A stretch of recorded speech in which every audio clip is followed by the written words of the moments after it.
Mais en voyant tout ce qui arrive avec l'IA et toutes ces choses qui vont surgir à une telle vitesse désormais,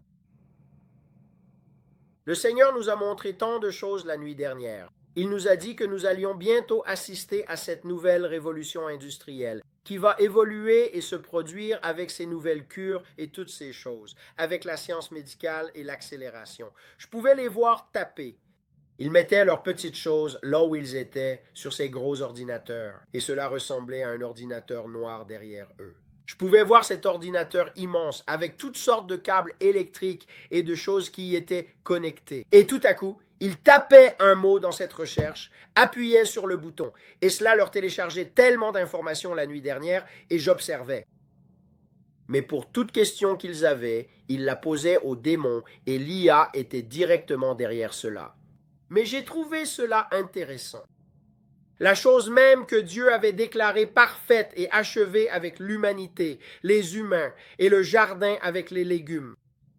Ils essayaient de créer de meilleurs légumes comme des graines en modifiant génétiquement les graines grâce à la technologie de l'IA en suivant ce que celle-ci leur disait de faire. Et lorsqu'ils plantaient ce qu'ils considéraient comme meilleur, au lieu de ce qu'il avait dit être parfait, cela ne produisait rien. Et il y eut une année entière sans aucune récolte à travers le pays, à cause de cette nouvelle semence qui arrive. Donc ce que Dieu avait déclaré parfait, l'homme pensait pouvoir le modifier et l'améliorer grâce à l'IA. Et il viendra un jour où les graines ne produiront plus du tout pendant une saison. Et ce sera très, très mauvais pour certaines personnes. Parce qu'ils pensent pouvoir créer quelque chose de meilleur que ce que Dieu avait déclaré parfait. Mais ensuite, il a créé l'homme. Et il a dit que nous sommes faits à son image et que nous sommes faits parfaits. Mais ensuite, je les ai vus dans des laboratoires et ils manipulaient le code génétique au Japon, en Chine et dans d'autres endroits. Je ne sais pas si les États-Unis iraient jusqu'à faire cela aussi rapidement. Mais j'ai vu que des pays étrangers n'avaient aucune retenue à ce sujet. Et j'ai de nouveau vu des bébés cultivés en laboratoire. Et ils prenaient et créaient quelque chose qui ressemblait à une sorte de surhomme selon leur vision de l'homme. Ou une femme pour dire, voilà ce que je considère comme un enfant parfait, et ils essayaient d'imiter Hitler dans une forme de purification ethnique en disant voici ce que nous allons éliminer en créant une race de surhommes sans aucun défaut. À travers l'utérus artificiel qui ressemblait à la taille d'une cuvette de toilette, une cuvette de toilette, c'est à ça que ça ressemblait, et à mesure que le bébé grandissait et se développait, il devenait ce qu'il voulait, et si ce n'était pas le cas, il l'avortait, tout simplement. Construisez un ours en peluche comme ça, mais construisez un bébé. Et j'ai dit ça hier. J'écoutais une célébrité et beaucoup d'entre vous ont deviné son nom, ce que j'ai trouvé intéressant. Cette femme en particulier, mon fils m'a dit qui vous mentionniez dans le chat. Et il y avait tellement de gens qui disaient exactement la même personne pendant que je l'entendais parler. Et je ne le dirai jamais ici. Et je vous encourage à ne pas le faire non plus. Mais ils avaient raison. Et j'ai trouvé ça plutôt intéressant. Mais j'ai entendu la célébrité parler. Et il disait que c'est pratique pour ne pas mettre de stress sur le corps de la femme. Parce que ce n'est pas, c'est trop pour leurs organes et tout le reste. Et c'est plus pratique pour que nous puissions multiplier nos foyers. Par exemple, si vous dites, eh bien, tu es le dernier de cette lignée, tu es le dernier à porter ce nom, parce qu'il n'y a plus d'hommes pour le transmettre. Alors tu veux faire en sorte que ce nom soit préservé sur la terre. Donc tu veux t'assurer d'avoir des hommes forts pour perpétuer ce nom. Certains noms ont plus de valeur que d'autres, selon eux, n'est-ce pas? Alors tu élèves tout un tas de ces noms de célébrités chez des garçons pour qu'ils portent le nom de cette célébrité. Ou de la royauté, ou tout ce qu'ils jugeaient nécessaire. Mais pour un surhumain, c'est, vous savez, de beaux yeux, de la beauté. C'est garanti, madame. Vous mettez ceci ici et là. Ils n'auront jamais de cancer. Nous pourrons retirer ce gène de là. construire un ours en peluche, mais construire un bébé. Et c'était tellement écœurant ce que je voyais se produire. Mais le Seigneur a dit, c'est plus proche que tu ne le penses. Quand j'étais là-dedans et que je regardais la vision, j'ai entendu la voix du Seigneur et il a dit, c'est plus proche que tu ne le penses. Et puis l'autre partie de ce qu'il nous montrait, c'était la nuit dernière, qu'il y aurait des pasteurs. Et je ne veux pas mal citer cela parce qu'on m'a donné tellement de choses, mais j'ai vu des pasteurs utiliser l'IA au lieu de demander des choses au Saint-Esprit, se reposer sur l'IA directement et en contournant l'Esprit de Dieu pour les sermons, pour les conseils spirituels, toutes sortes d'absurdités. Et il dirigeait en fait des méga-églises uniquement sous la direction de l'IA, simplement parce qu'il était plus pratique de taper sur leur téléphone que de demander et de passer du temps avec le Saint-Esprit pour savoir comment diriger cette méga-église. Le Seigneur a dit, si tu n'entends pas l'Esprit de Dieu pour savoir comment diriger la congrégation, tu dois démissionner. Tu n'as rien à faire à diriger un troupeau sans lui. Tu dois abandonner ta plateforme. C'était un avertissement. Si tu n'es pas conduit par l'Esprit de Dieu, car ceux qui sont conduits par l'Esprit de Dieu sont les fils de Dieu. Si tu n'es pas conduit par l'Esprit de Dieu et que l'IA est ton Saint-Esprit, en ne lui demandant que la direction, il y a un démon derrière cela. Et c'est le démon qui te donne ton sermon, ou peu importe ce que c'était, des conseils spirituels sur la façon de diriger ton Église. Et cela m'a fait peur. Parce qu'il y avait tellement de gens qui n'avaient aucune idée qu'ils recevaient un sermon du Saint-Esprit version IA, ce qu'ils croyaient, un faux sermon démoniaque. Ce n'est pas le Saint-Esprit pour nourrir leur Église chaque semaine. Et cela ne venait pas du cœur et du pouls de Dieu. Tu sais, il n'y a pas de micro-ondes pour le christianisme. Il n'y a pas de micro-ondes pour la voix de Dieu. C'est une mijoteuse. Ça s'appelle le sacrifice. Tu t'assieds à ses pieds. Tu meurs à toi-même chaque jour. Tu l'écoutes et il te parlera. Et en le cherchant, tu le trouveras. Eh bien, je n'entends pas Dieu. Je n'y crois pas. Il a dit, mes brebis connaîtront ma voix et la voix d'un étranger. Elles ne la suivront pas. Je me demande alors, es-tu à lui? Je ne l'entends pas du tout. Eh bien, es-tu à lui? Parce qu'il a dit, mes brebis, celles que je reconnais, entendront ma voix et la voix d'un étranger. Elles ne la suivront pas. Es-tu entièrement à lui? Es-tu entièrement consacré à lui? Te connaît-il?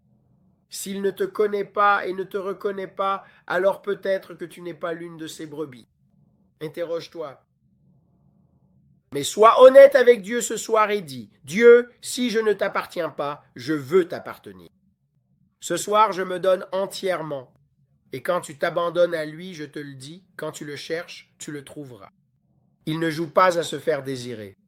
Il regarde simplement à quel point ton cœur soupire après les courants d'eau.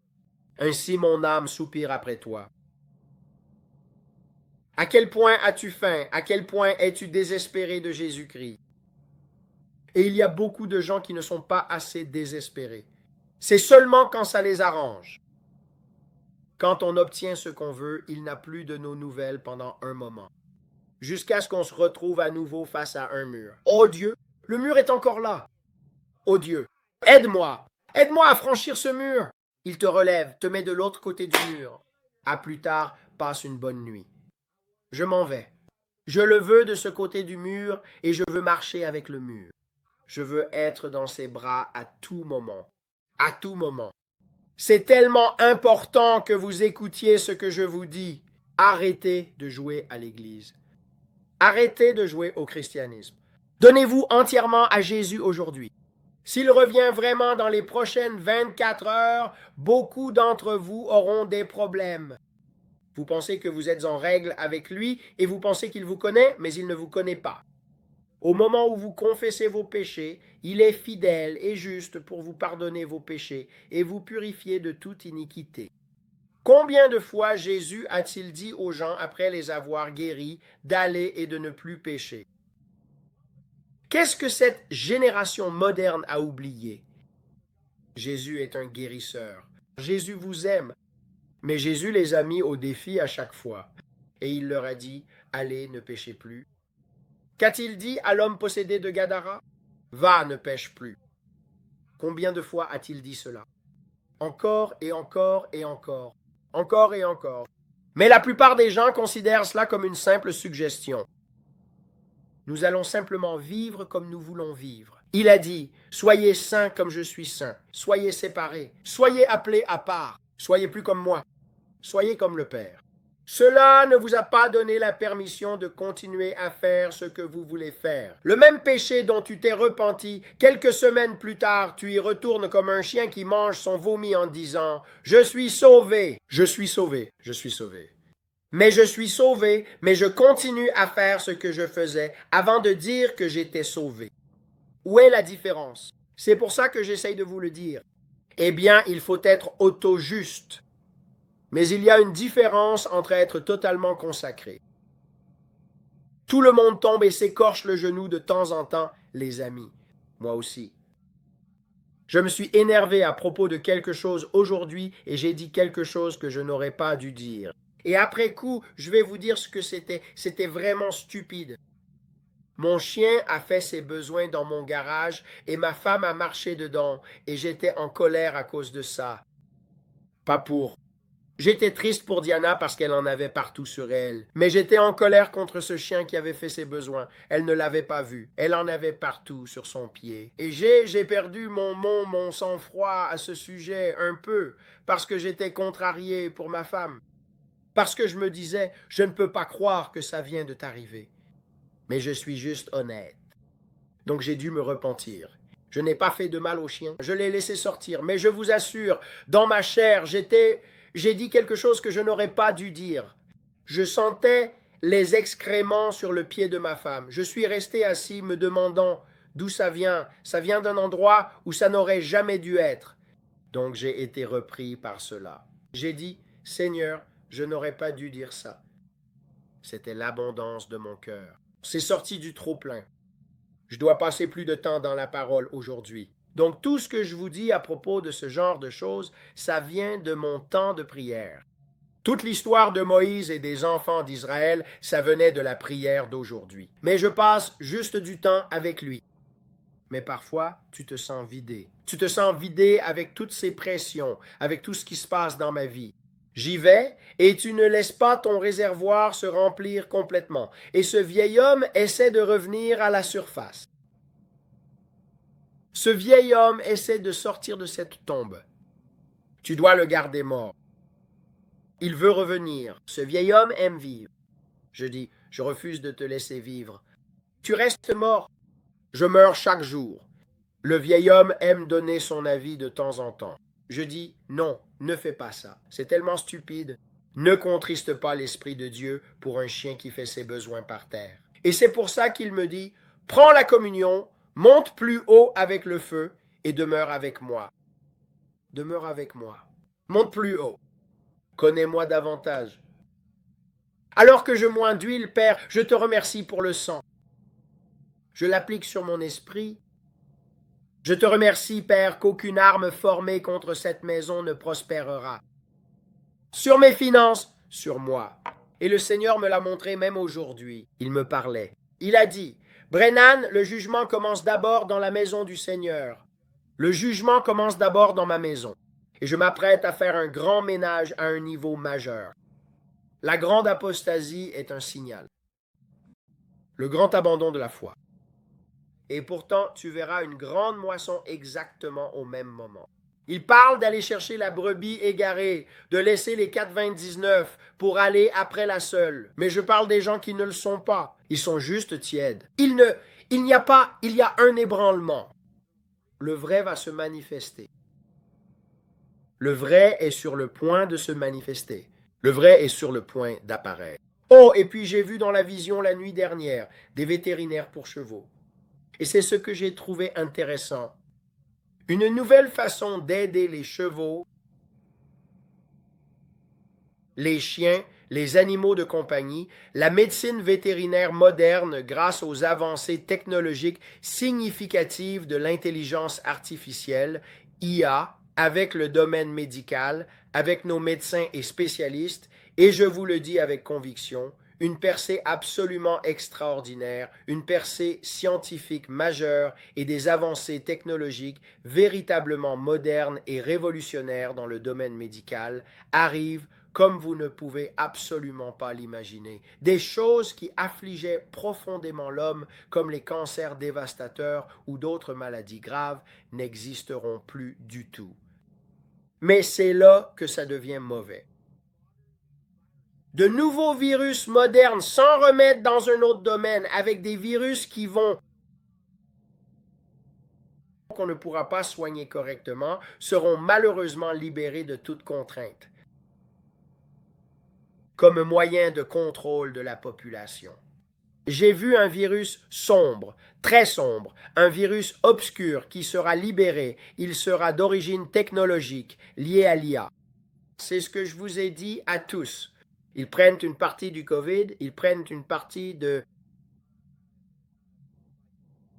choses liées à l'obésité et à la surcharge du système de santé et ils les combinent avec un virus grâce aux avancées technologiques de l'IA. Et quand cela arrive, ils commencent à l'utiliser sur des rats, ce nouveau virus potentiellement. Et ils se penchent sur le code de la peste noire. Et d'une manière ou d'une autre, ils le récupèrent. Je ne sais pas comment. Mais ils récupèrent d'une façon ou d'une autre un code ADN, quelque chose issu de la peste noire. Et ils l'extraient et le combinent avec quelque chose de moderne. Et ils l'injectent au rat. Et ils observent combien de temps le rat survit avant de mourir. Et je les ai vus dans ces petites boîtes de test. Et quand ils injectent cela dans ce rat, ils le relâchent parmi la population dans une certaine zone. Et je ne dirai plus jamais publiquement où j'ai vu cela. Si nous ne prions pas, et c'est ce que le Seigneur a dit, je t'ai appelé et assigné à prier pour que ces choses soient atténuées et exposées afin que de telles choses n'arrivent pas. Mais ensuite, j'ai vu une division en deux. J'ai vu l'intelligence artificielle, l'IA, dans le cerveau d'un homme, et j'ai vu l'homme et l'IA fusionner pour ne faire qu'un, comme un super-humain. Est-ce que ce que je dis a du sens? C'était fendu. Et c'était fendu en deux, avec une moitié électronique et l'autre non. Et c'était fendu. Spall a vu une nouvelle course à l'espace et j'ai vu que si c'était vraiment légitime la première fois, je ne comprends pas pourquoi ce serait un si grand événement la deuxième fois, mais c'était ça, c'était une course à l'espace pour retourner sur la Lune avec de vrais astronautes atterrissant sur la Lune et j'ai vu des choses réelles, il se passait vraiment quelque chose. Et j'ai trouvé cela intéressant parce que ces vaisseaux spatiaux étaient différents. Ces choses-là, je me disais, qu'est-ce qui se passe avec ça? Et donc, dans la vision, je pouvais voir que c'était tellement clair. J'ai vu que les enseignants dans les grands campus universitaires, il y aurait beaucoup de professeurs licenciés et ils feraient venir l'IA pour parler. Aux étudiants à Harvard, Yale et dans ces grandes universités, enseignant le droit, la médecine, des postes importants où il n'y a pas d'erreur humaine dans l'enseignement de ces étudiants. Ils ne sont enseignés que par un hologramme robotique d'IA, comme une image de ce qu'ils considéreraient comme un professeur. Et c'était sur un écran, un grand écran comme un écran de projecteur. Avec l'IA qui expliquait les cours et enseignait aux étudiants pendant qu'ils posaient des questions à l'IA. Et il n'y avait plus d'étudiants en direct, plus de vrais professeurs en chair et en os pour enseigner ce cours. Maintenant, je ne sais pas si cela se produit déjà, mais c'est ce que j'ai vu. Et c'était tellement, vous savez, il n'y avait pas vraiment, vous voyez comment on peut débattre et avoir un dialogue humain, comme on peut le faire quand un professeur avance et que l'étudiant posait des questions. Il y a une réaction humaine. Là, c'était juste robotique, la façon dont les cours se déroulaient. On pouvait poser des questions à l'IA, mais tout était scénarisé, conçu pour répondre et vous dire ce qui avait été programmé.